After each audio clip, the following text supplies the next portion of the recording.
There are many great mysteries within the universe, such as what happens after death? Why are we here? And how is life created?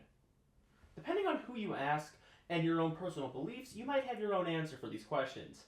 But on a stormy November night back in 2015, we would get one answer for one of these questions. As a truly mad scientist from Russia would create life.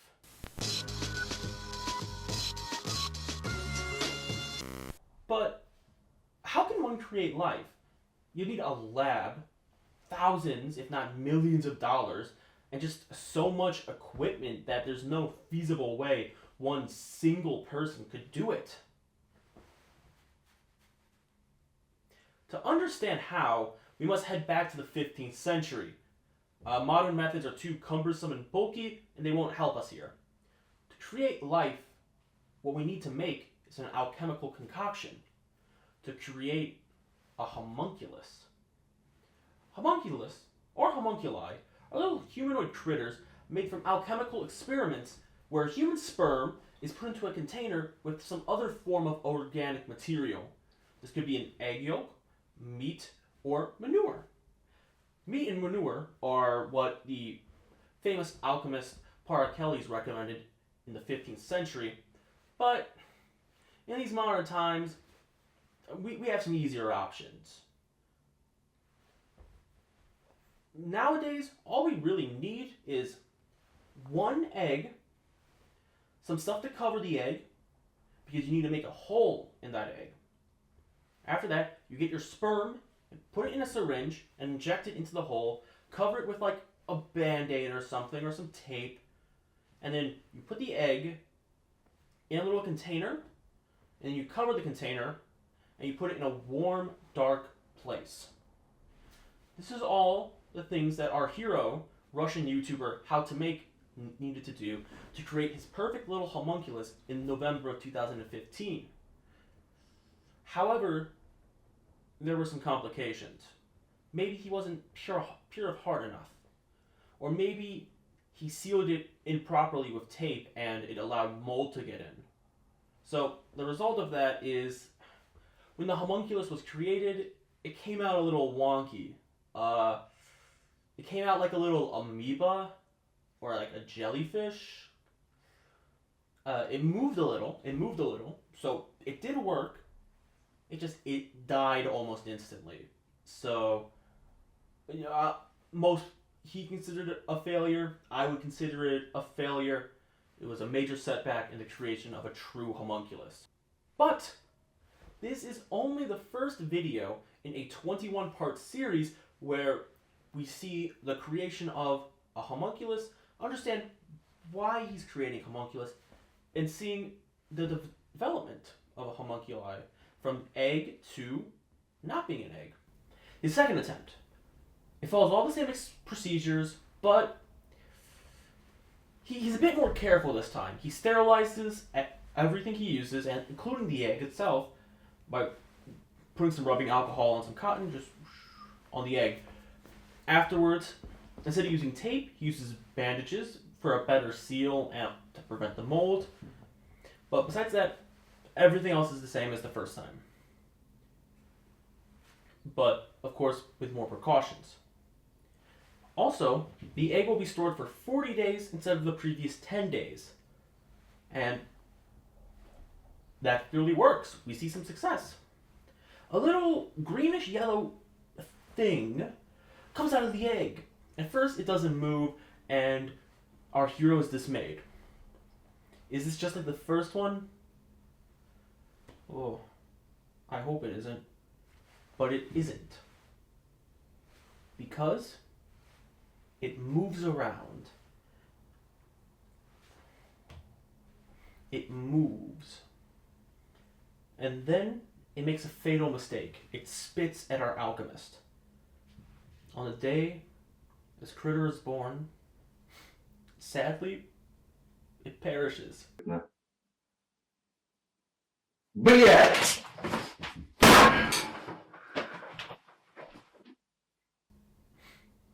Crushed by a large book No. But going forward, we continue to learn more about these homunculi. The third attempt is much grander than all of the others. He has a large amount of, and I have to make this known, store-bought eggs instead of the more fresh ones. To see if storing the homunculi for 10, 20, 30, and 40 days changes their development or does anything different than the first one. So, our alchemist hero is also now fully decked out in hazmat gear, because, the last one spat on him and he doesn't know if it's poison or anything. We learned, though, that you shouldn't really use store-bought eggs. All of them fail, but afterwards we get to learn the why behind the homunculus. To summarize, he uses the existence of mules to help support how the homunculus is created. After all, a horse with 64 chromosomes can produce an offspring for a donkey which has 62 chromosomes. So, as well as using how viruses exist and how they carry genetic information from one organism to another to justify why the homunculus is created. And then on episode 4, afterwards, we reach a success point with a real live homunculus. It looks similar enough to the one that squirted acid, but this one will not be crushed by a book. The little homunculus is placed into a little container, and we're told we'll see its growth in the next video. From this point forward, the homunculus is the same one from the last video. It didn't die or anything like that, but it's just been moved into a little container with water in it because he noticed it was drying out and stuff. It's also grown a lot now. It's a little tube now with a little tongue or whatever sticking out of it. Looks kind of neat, kind of cool. I fuck with it heavy. But since it's in water, it can't feed off of blood and milk, which is stated by alchemists to be the diet of homunculi. So instead, this one's fed sugar. And I mean, just look at him. He's just chilling in his little bowl. What's not to love, But once we get into episode 6, not much happens in episode 5, but we see he's grown a lot. His sugar-based diet has been replaced with meat now, and we see the feeding process. It's interesting. We learn it prefers cold water to hot water, and our alchemist discussed that he wants to name it something. So, we'll see what the name is. But episode 7 just shows us this new homunculus. There's 2 now. It's just a little flat blob, but he looks cool. He's a little blob. I respect him. Our alchemist also discusses the possibility of putting the 2 in a tank together just to see, if anything happens. We also get the name for these homunculi. The one we just saw that doesn't really do anything is named Slowpoke, since it's, doesn't do much and is kind of lazy, iconic, like Slowpoke. The other one's Pikachu, is at one point during feeding, I guess, it showed some electric sparks to our alchemist. We don't get to see this yet, but he reads the voltage of Pikachu, and we learn Pikachu produces about 0.28 volts. So, he's an electric type. The next few episodes, not much happens, so I'll just give a brief summary of all of them. In episode 8, Slowpoke is larger now. Also, he has an eye, so he gets to see the world. And by episode 9, they're finally in the tank together, and by 10, we see something we see something very interesting, actually. The 2 of them begin to fuse together, which, I don't like it. I don't like how it looks. Looks kind of gross. Nothing changes in 11, so we'll just skip episode 11. And by episode 12, they fuse completely. And by 13, they are now one creature, which just looks like a bigger Pikachu. 14 through 16, once again, more of the same. We're not really seeing much change happen.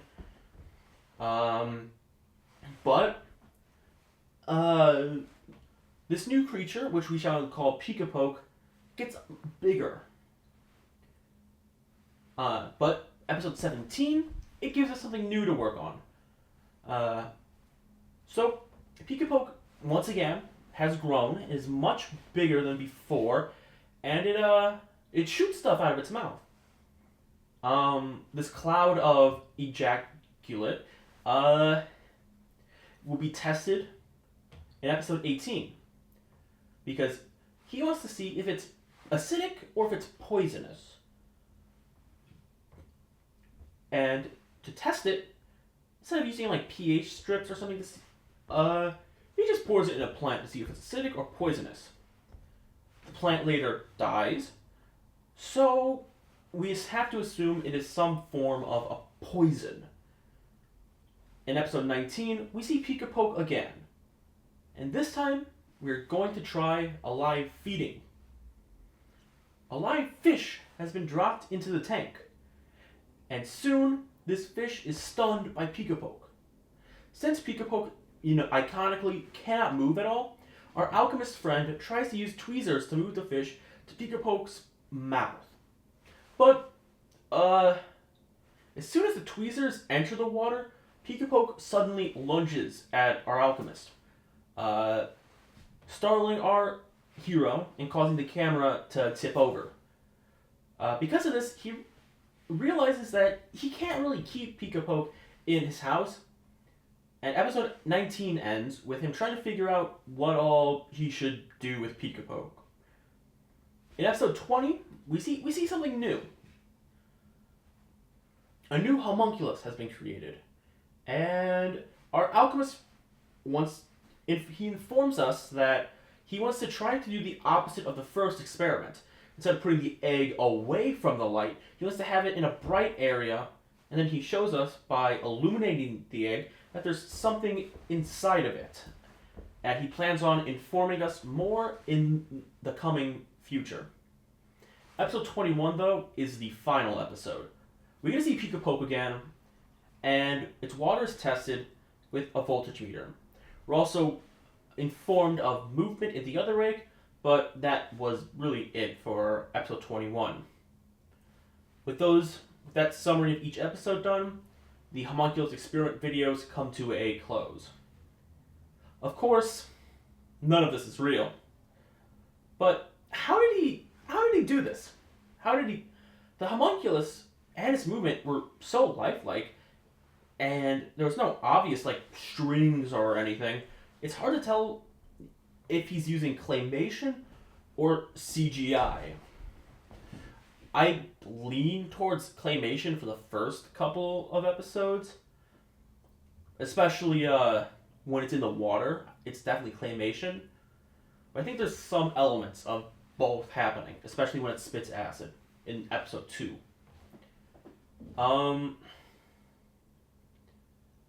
Yeah, and I mean, other YouTubers have shown how to do it. You get clay, you get a little magnet, put it in the clay with some wire, and it moves. That's so scary.